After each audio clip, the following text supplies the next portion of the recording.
Jubilee, Azimio, Azimio. Hey, hey, hey.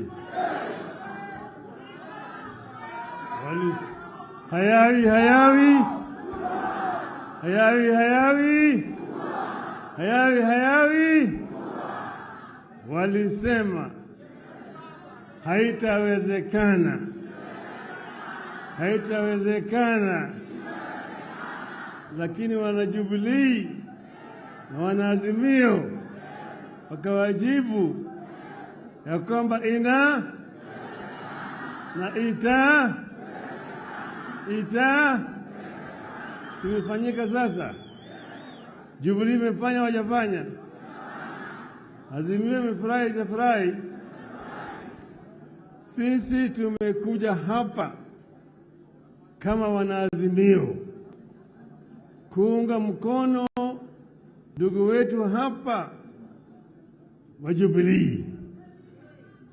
Nataka kutoa shukrani sana kwa ndugu yangu Uhuru Muigai Kenyatta kwa kusimama imara na kuhepa vitisho vyote na kusema ya kwamba Jubilee itafanya mkutano siku ya leo. Sasa mimi nimesimama hapa kama mwanaazimio. Nataka kuongea sasa kwa niaba ya Azimio yote. Kuna maneno ambayo mimi nataka kuongea na wale wengine huko. Nitaongea kwanza kwa Kimombo ili wasikie vizuri. Baadaye nitafanya Kiswahili kidogo. On behalf of Azimio, I am honored to join you at this special National Delegates Convention of Jubilee Party, which also serves to kick off the rejuvenation of all Azimio parties. As a coalition, we recognize that we are only as strong as our constituent parties. A strong Jubilee is therefore a strong Azimio. Two, let me take this early opportunity to thank members of Jubilee Party for the passion with which they embraced my campaign and the votes they cast for me as presidential candidate in the face of monumental fraud and lies. I don't take it for granted that millions of voters woke up at dawn in Mount Kenya and other parts of the country, lined up for hours and trusted me with their future by voting for me. I urge you not to give up on that dream of a regime governed by empathy for citizens, honesty, and accountability, as opposed to the lies Kenya Kwanza sold and continued to sell. The Jubilee Party carries a special significance to us in Azimio precisely because of attacks it has endured and efforts of the state to kill or co-opt it forcibly into Kenya Kwanza. Should Jubilee be subdued, multi-party democracy will be under serious threat in our country. Accountability will be severely compromised. Uncouth manners and barbaric politics will be cemented in huge sections of our land where leaders with such credentials want to hold sway. The end game is for Kenya Kwanza in its scheme against Jubilee is to give itself a supermajority in Parliament that will enable it to amend the Constitution towards its desired goals, including possible removal of presidential term limits. In this, the regime is working on a well-trodden path. Kenya Kwanza is working on an arrangement similar to that of 1964 that saw KADU walk across the aisle and join KANU without its members of parliament having to seek fresh mandates. Kenya Kwanza to ensure Jubilee as a party does not continue to exist on this side of the aisle. They want Jubilee dead in the same way KADU did, after which Kenya Kwanza will try to enact the train of events that saw Kenya become a de facto one-party state from 1969 before being made a de jure one-party state one afternoon in 1982. Kenyans need to appreciate that the desire to kill alternative forms of political organization is the initial step on the path to a full-blown dictatorship. Next will be a freeze in the people's participation and representation in political affairs of the nation. Next, the rate of participation in critical national activities like voting will diminish. By 1983, as we entered the peak of years of a single-party dictatorship in Kenya, voter turnout stood at a mere 30%. It is therefore upon us, the parties and those who have this hindsight of history, to ensure that what happened once does not happen twice. While those in government may think they will be insulated should the regime succeed in destroying multi-party systems, history tells us that as soon as the regime in power succeeds in killing opposition, it will turn inwards and kill debate and dissent within its own ranks. The governing party will become a tool of the office of the president to manage opposition from within and without. When that happens, only one voice will matter, that of the president. Even those politicians who now think they wield power in the government party will not know where they lost the plot. The people trying to kill or take over Jubilee and hand it over to Kenya Kwanza may not be fully aware of the complex schemes being plotted by their sponsors. They are mere pawns in a game that will eventually consume them. Kenyans will recall that one afternoon in 1982, a few excited members of parliament set and approved the making of Kenya a one-party state. Those excited men and women who voted aye that afternoon in 1982 thought they were punishing other people. A number of them became the very first victims of the snares they thought they were laying for others. Which is why Jubilee's war toward of Kenya Kwanza must be the war of every Kenyan who treasures freedom, the rule of law, and respect for human rights, including the right to associate and to hold and express views freely. I must commend Jubilee Party for remaining strong, focused in the face of sustained state-sponsored onslaught.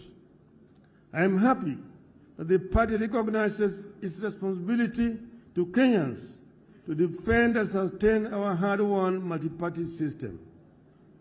More importantly, I commend the Jubilee Party for continuing to fight for lowering of cost of living, electoral justice, inclusivity in appointment in public office, and abolition of excessive taxation of Kenyans.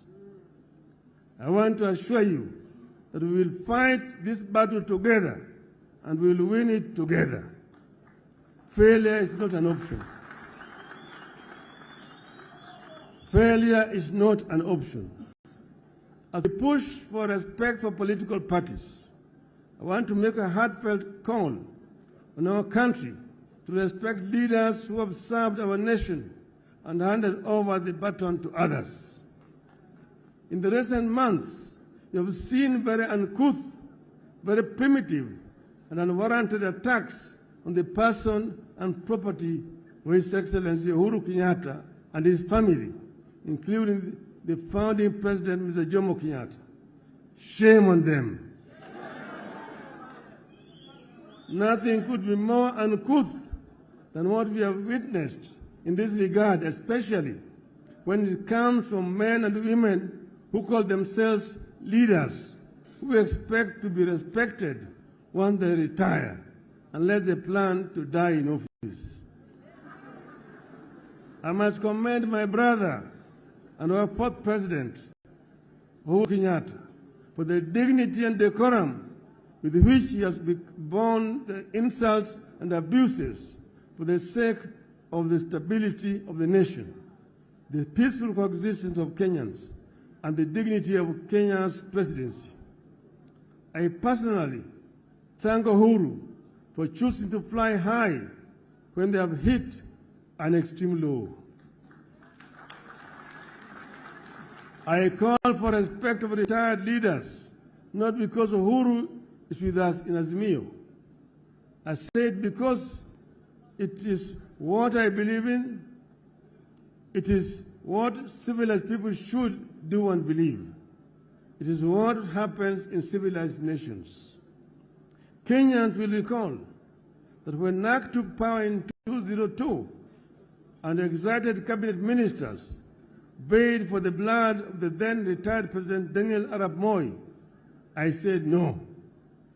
I said no to the intended frustration of a man who had held various leadership positions right from before independence, ending up as our president for 24 years. As I said when we launched Azimio in Nakuru on 16th of August 2021, you must cleanse this land of the spirit of anger and bitterness, revenge and entitlement that the presidency continues to ooze.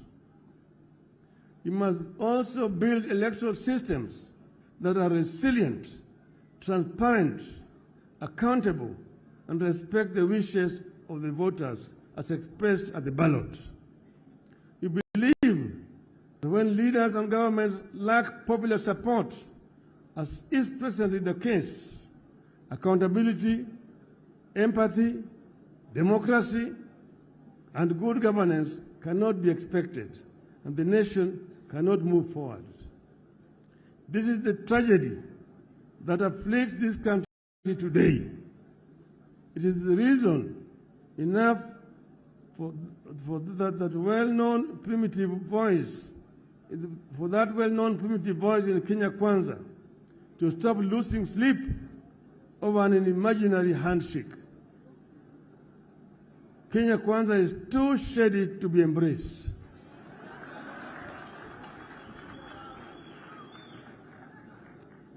That is why we have agreed to give dialogue a chance.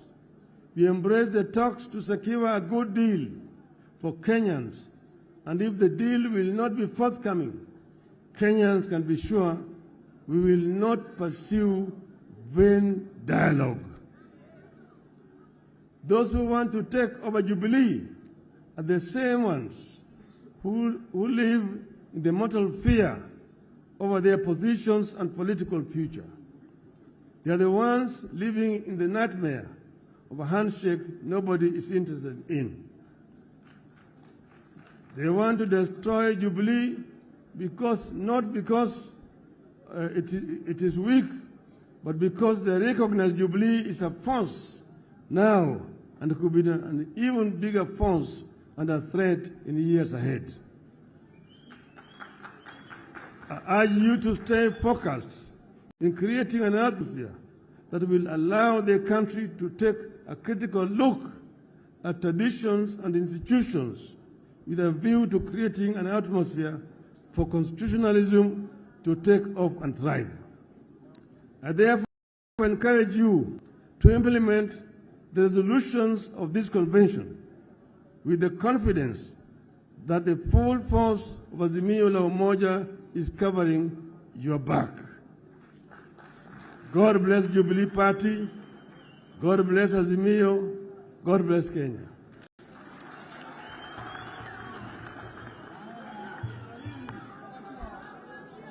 Haya. Sasa nitasema kwa muktasari. Swala nyeti ambayo tuko nayo hapa Kwanza ni mambo ya gharama ya maisha ambayo imepanda sana.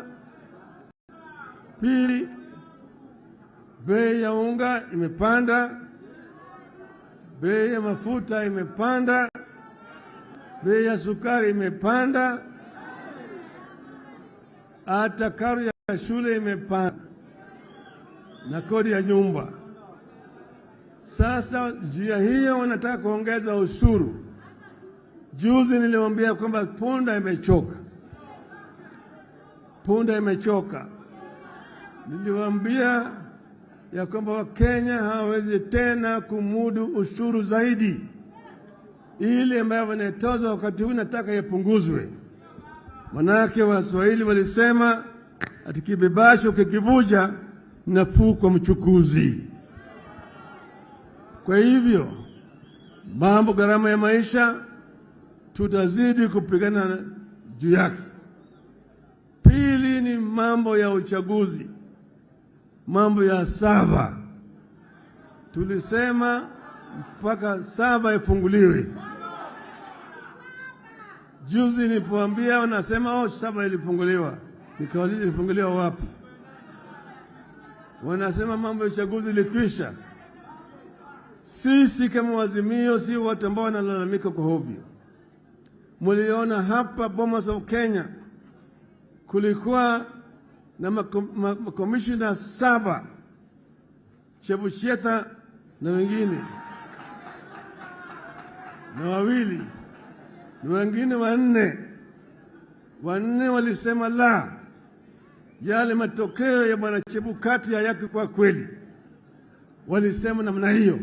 Mpaka wakatoka pale wakaenda kule Serena Hotel wakatoa taarifa tofauti na yale ya bwana Chebushetha.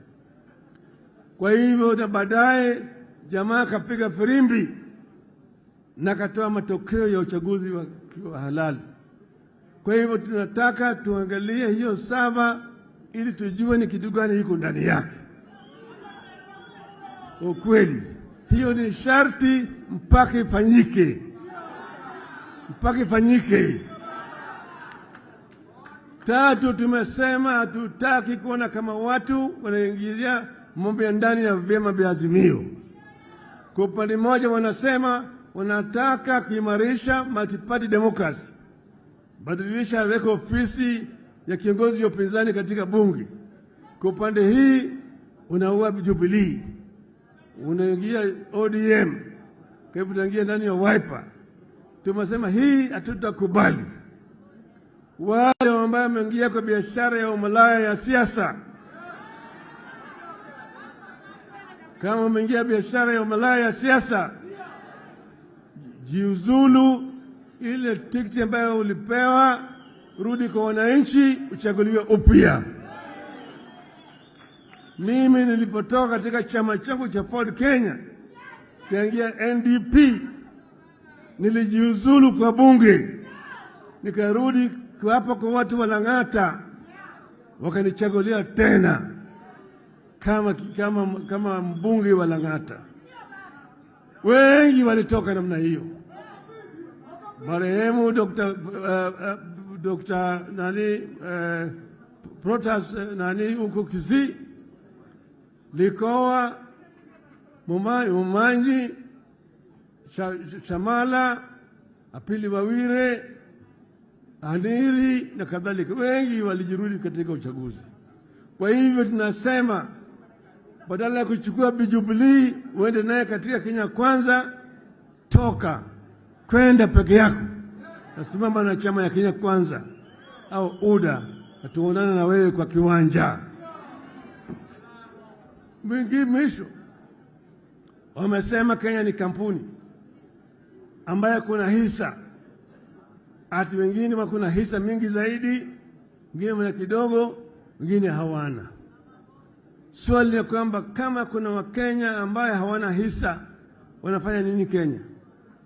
Wanafanya nini Kenya? Kama hatuna hisa, unatutoza ushuru ya sababu gani? Wanasema tulipe 3% ya pesa yetu na nyumba waweze kujengea sisi. Tumesema ikiwa kama nyinyi mnasema mambo ya hisa, Na tunataka Bwana Ruto atuambie mimi kama yeye anaunga mkono mambo ya Bwana Gachagua. Bwana Gachagua ndio naibu wake. Ukisema ya kwamba Kenya ni kampuni, basi sisi tutaki tunaenda kwa Umoja wa Mataifa tuseme tunataka self-determination. We cannot be treated as second-class citizens. That only those who voted for Kenya Kwanza are entitled to employment and entitled to services by this government. If that is the case, then the rest of Kenyans will ask for self-determination. Tumesema hao watu wamedhulumu Kenya zaidi. Kila siku wako kwenye runinga wanapiga kelele, wanabweka kwa Kenya. Sisi kama Wakenya hatuwezi kutishwa. Kwa hivyo kama nyinyi mnataka mazungumzo, tulisema mwezi moja.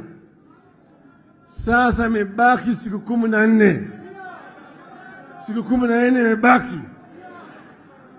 Kama yule kamati ya Otiende na yule mwenzake haijawezi kupata suluhisho kwa mambo matatu. Mambo ya gharama ya maisha. Pili, mambo ya sava. Na tatu ni mambo ya vyama ziwe huru. Tutarudi uwanjani. Na uwanjani sisi hatuwezi kutishwa. Tutasimama imara. Mko tayari? Mko tayari? Mko tayari? Nione mkono hapa.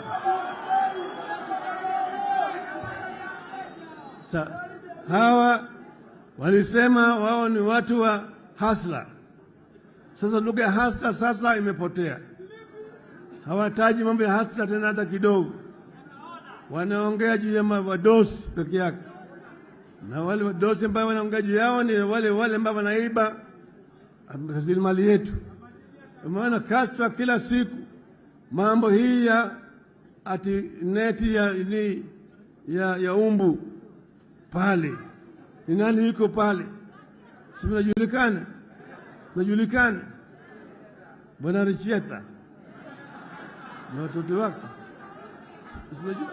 Watu wanajulikana. Mambo ya sukari.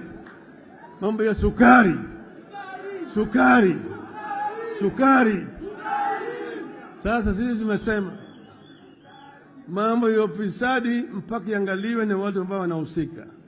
Lakini wezi hawezi kwenda kushika wezi wengine. Mambo ya Shakahola.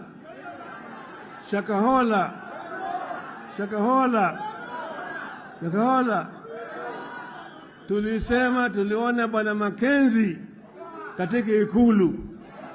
Walikuwa naomba pamoja. Shakahola ni State House Annex. Wale hawezi kufanya uchunguzi ya Shakahola.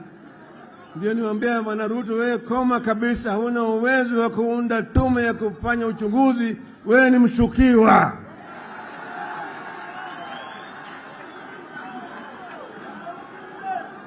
Na Bwana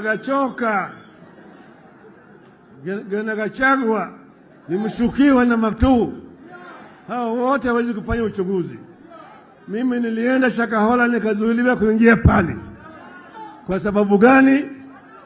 Maana yake wanajua mimi nitaona ukweli huko. Sivyo? Kwa hiyo sisi tunasema Wakenya sasa wamechoka. Miezi 8 peke yake imetosha. Punda imechoka. Tunataka mabadiliko. Si mnataka mabadiliko? Wangapi wanataka mabadiliko? Nione mkono hapa.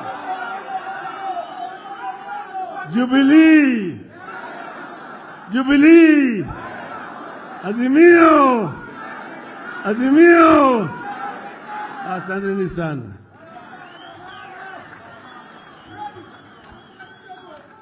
Asante sana baba.